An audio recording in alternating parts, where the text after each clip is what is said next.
A lot that went into that win right there, and we had to keep going out there and pitching great and defending and doing all those things that we needed to do.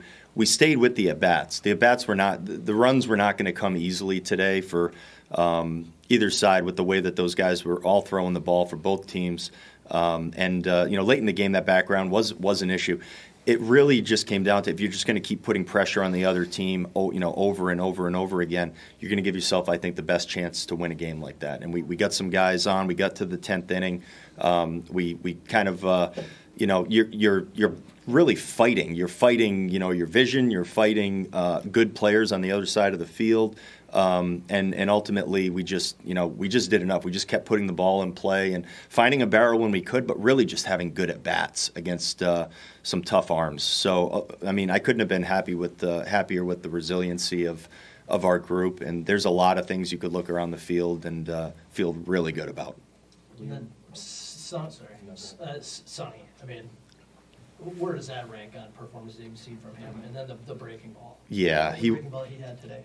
He was just spectacular. He was strong.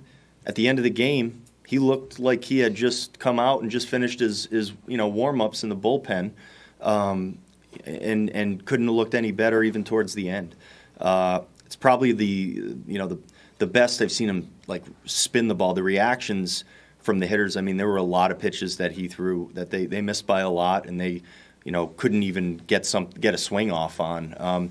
But he was sharp with those pitches. Just because you're throwing breaking balls up there doesn't mean you're going to have success today. You still have to make good pitches, and he made, it felt like every pitch he threw was almost exactly what he was trying to do, and at least that's what it looked like from where I was sitting.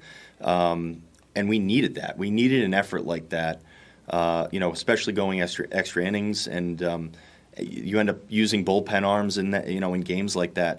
But he carried us all the way through, and we look. It wasn't even that hard of a decision to leave him out there and let him keep pitching.